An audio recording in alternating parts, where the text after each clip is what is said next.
Almost none. In fact, I would suspect that despite the efforts of myself and a number of other people to try and put a different case, probably 85% of the population is still in support of the action being taken by our government, despite the devastating effect that it's having on them and on their futures.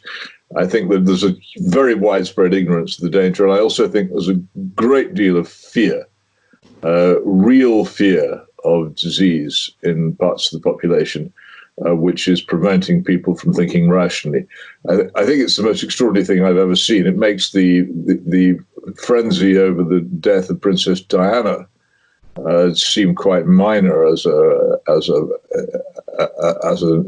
national spasm, and indeed an international one. And it's as if the death of Princess Diana and the September the 11th atrocities in Manhattan have been rolled into one thing. It's completely changed the way people think and behave. So then Boris Johnson is your prime minister. What do you see his role in all of this? Well, I think he panicked. I think fundamentally he is running a government of teenagers. I mean, they may be physically slightly older than that, but they have the mentality of teenagers.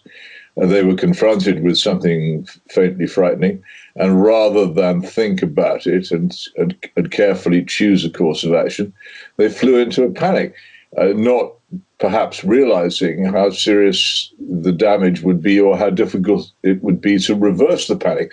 It's so much like the old film of The Sorcerer's Apprentice in Disney's Fantasia, where the apprentice summons up this enormous force to carry water for him and then cannot stop it and ends up being drowned by the thing that he's created.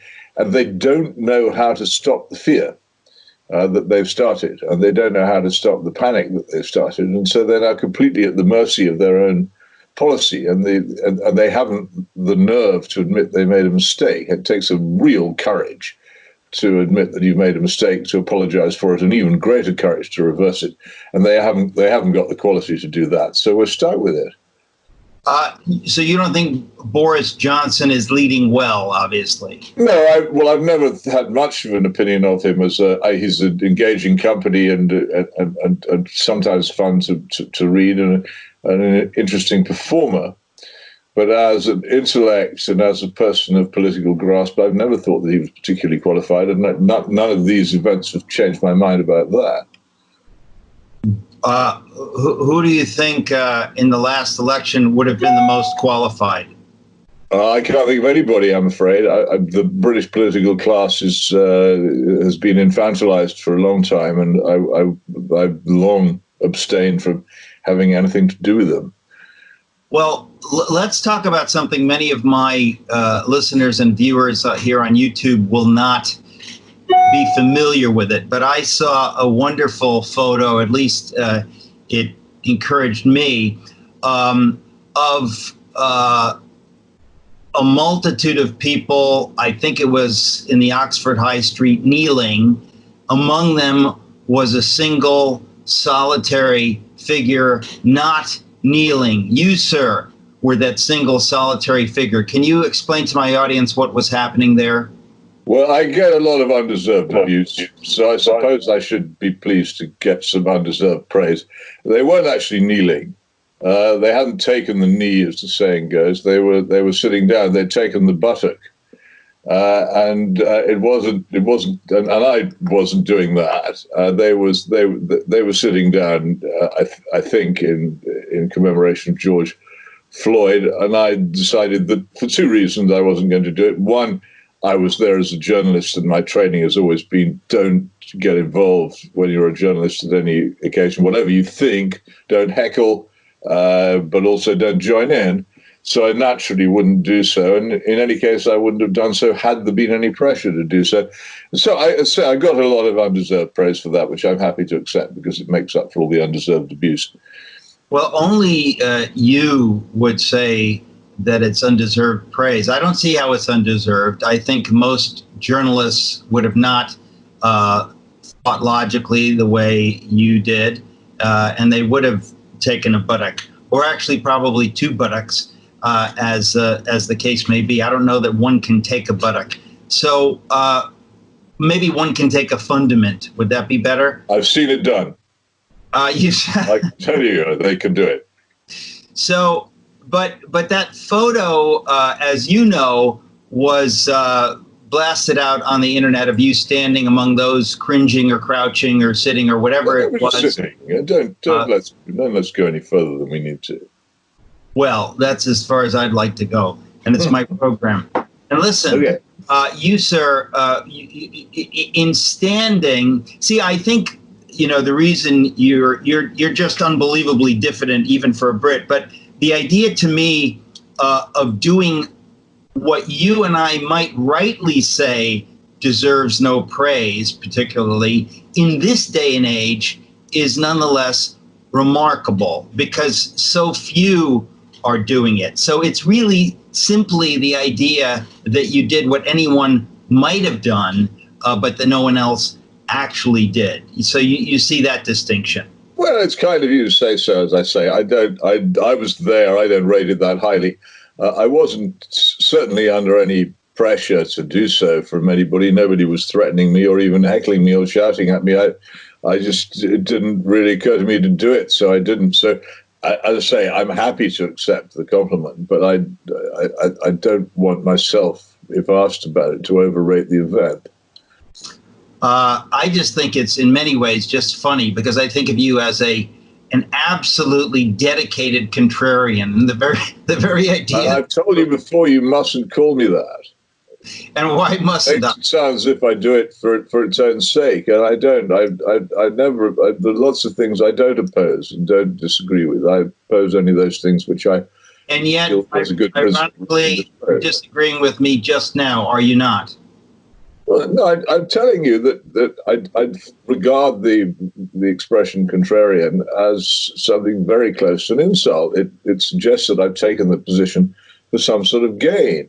And I haven't taken it for game. It's not. I don't do it for fun. I take my position out of careful thought. I think. That's not my implication, and I don't think that's what it means to me. It dismisses my behavior as some sort of childish. I'm not joining in with the others thing, which it isn't. I think you're instinctively and wisely instinctively contrarian. I'm not suggesting that you did it to be contrarian. I think you simply are generally involuntarily contrarian, but it comes from a deep wisdom, and that most people ought to have that instinct. Very, very few do. In fact, it seems just the opposite, that people are willing to go along with the crowd or the mob these days more than even previously. We're going to be right back, folks. I'm talking to Mr. Peter Hitchens. You won't go away. I know that, so I won't tell you not to. We'll be right back. Folks, welcome back. I'm talking to Peter Hitchens. Peter, it's wonderful always to have you on the program. It's been a while. You, of course, are in Oxford, and I'm in New York. Let me ask you, do you see a wider movement beneath everything that has happened with the COVID overreaction by governments and with the mass demonstrations or whatever they are, supposedly for George Floyd, but often for almost anything else? What do you see at the heart of all of this? I think that the governments which shut down their countries because of COVID-19 destabilized their own countries. I don't think most of them understood what they were doing at the time. But there were several things that they did, and they're very profound. They took people away from their regular routine of working, in many cases of commuting to work. They took people away from their normal source of income. They interfered more greatly in the lives of their citizens than in most Western countries any government has ever done before. And they introduced into politics a great fear. They were fundamentally saying, here is a terrible plague which will kill us all if we don't do the most drastic things. And in the course of that, of course, they assaulted personal liberty by compelling people to stay at home. And I think they underestimated, I did too. I thought it was bad, but I didn't think it would be this bad. They underestimated the effect that this treatment would have on people's minds. But I think it alienated people's minds from their previous habits of thought. It made them think, if they didn't think, it made them realize that the societies in which they lived were not as stable or as safe as they had imagined.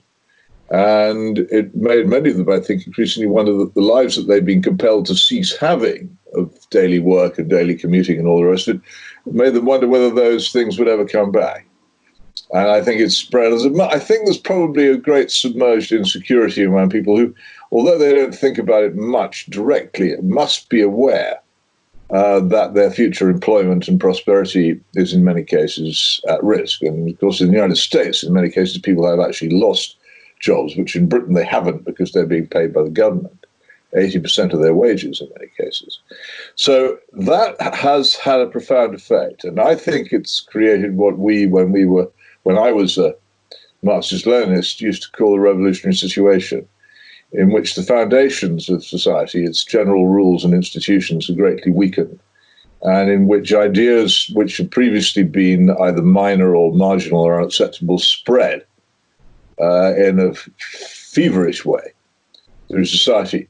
So while the government may or may not, I don't believe that it has, but while the governments may or may not have controlled COVID-19, they've unleashed a fever of mind in society in which people are much more readily moved to, how shall I put it, unconventional and even extreme action. And I think that there is a connection between the two, and I think there continues to be. We will make America great again.